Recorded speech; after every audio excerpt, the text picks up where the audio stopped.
In this video, we're going to talk about calf training utilizing only your body weight. And now you can stimulate growth in the calves, and you can do it without an external load. A lot of people will tell you that calves are really difficult to achieve hypertrophy because of muscle fiber types in the calves. And honestly, none of that really matters. It is what it is. I mean, they are how they are. You've got what you've got genetically, right? You just got to make the best of it. So you should train them. You can train them without weights. And one thing that you want to keep in mind, one thing you want to look at is generally when I see people train calves in like a standard gym, what happens is they're not achieving full muscular contraction. They're not going all the way through for maximal tension on the calves throughout the full range of motion. And the reason I think this is a huge problem is that you walk all day on your calves. So your calves are already, doing this type of a motion, a 45-degree angle, hundreds, thousands of times a day. And then when you get to the gym and you go to train calves, just taking that angle under load, but not going all the way up or just barely going past that angle, which is what you see most of the time, I think is not the best way to get maximal contraction, maximal engagement of the musculature in the calf. And also you've got the gastroc muscles in the calf, which are the muscles on the outside, then the soleus that runs deeper. You want to try to make sure you target both of these, and the soleus muscle as it grows is going to make the gastrocnemius muscles, even if they are not growing as well, it's going to put some mass underneath of those muscles, which is going to make everything appear bigger. Some people, for whatever reason, seem to grow the soleus easier. Some people seem to grow those outer muscles more easily. But you want to make sure that you focus on each one. There's no way to know which is going to be the more hypertrophic muscle for you, which one's going to grow easier. So there's two main calf exercises, well, the only two calf exercises I do. There's two calf exercises that I do, and one is going to be a standing calf raise, and the one's actually going to be a 90-degree bent angle calf raise. And when I do these, I really want you to pay attention to the angle of my foot and the height of the contraction.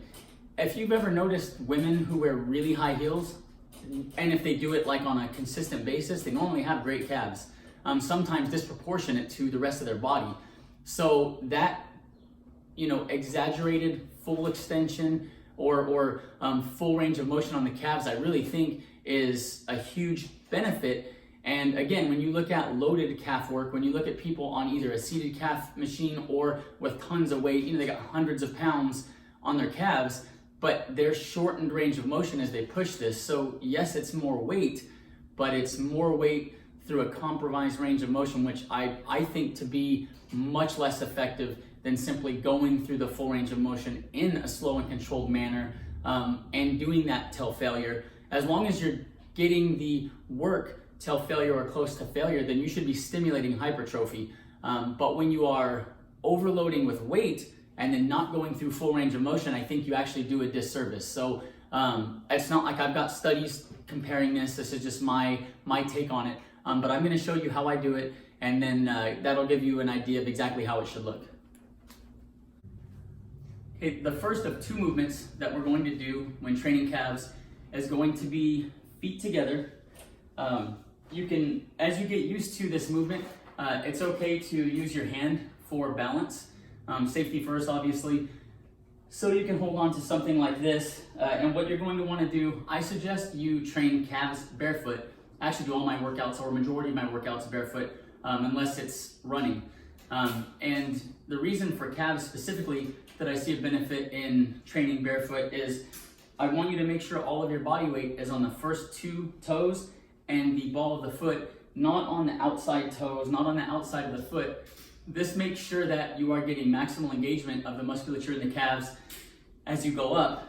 And I want you to keep in mind, we're going for the fullest, hardest contraction of the muscle possible, which is achieved by stretching up as high as, or reaching as high as possible in the movement.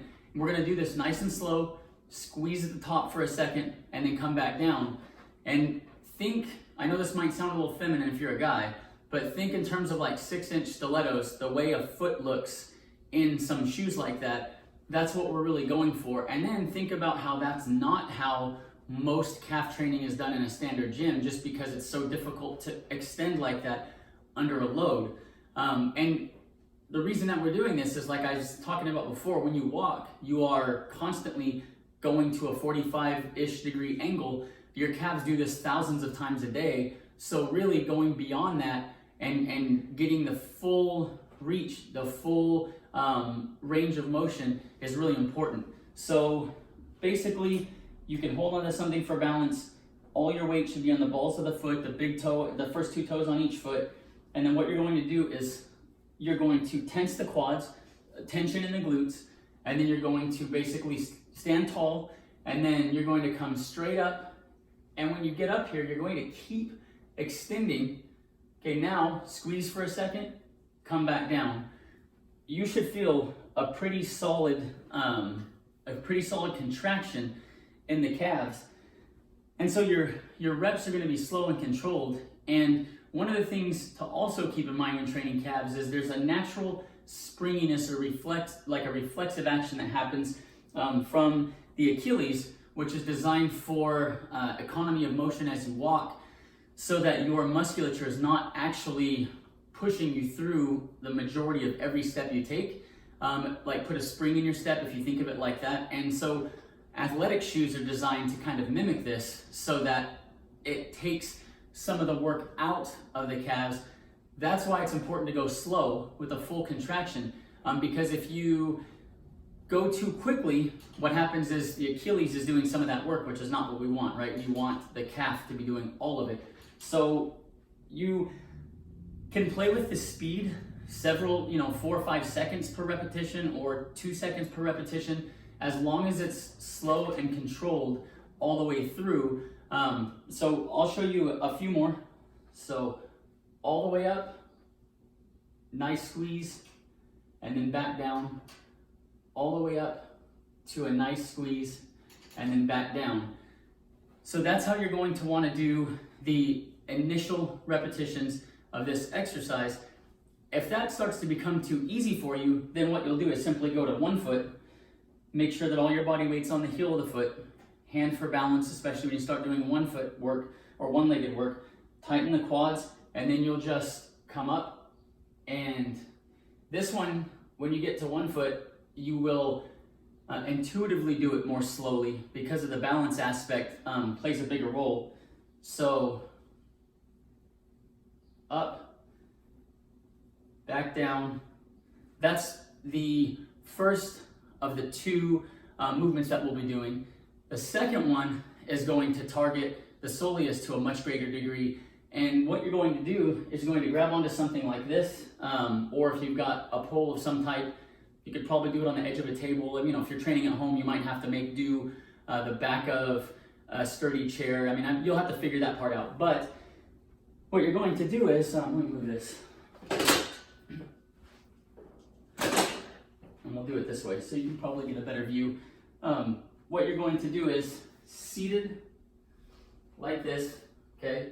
About a 45 degree angle or 90 degree angle on the legs, hold on for balance. And then what you're going to do is come up to the highest possible foot position, up, squeeze for a second, down, up, squeeze for a second, down. This you are really going to feel in that soleus. As you squeeze for a second, it sucks, it gets real painful. You're going to do these movements, the first that we talked about, you're going to do those till you're close to failure or to failure, depending on how you're setting up your training. And then the same thing with that second, targeting the soleus.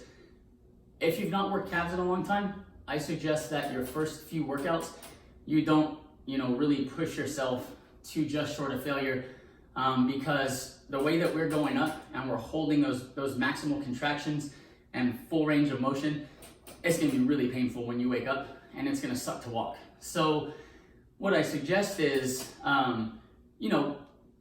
get good reps in, but maybe you're only doing like 10 reps. And the other thing to think about is when you're going nice and slow, the time under tension is what's really important. So you may only do 10 slow reps, and somebody else is jamming and doing 30 or 40 in the same amount of time.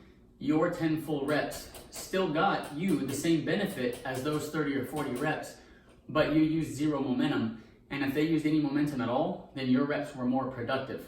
So keep that in mind. We're not high rep. If you are a beast and you can do slow controlled reps into a high rep range, that's okay. But our goal is not tons of reps. Our goal is slow and controlled, maximal contraction, recruit as many muscle fibers as possible that way. So when you start out with this, do it well, but don't go crazy with it and go to failure if you're not used to these, because it's going to be real painful for multiple days and it's going to suck to walk.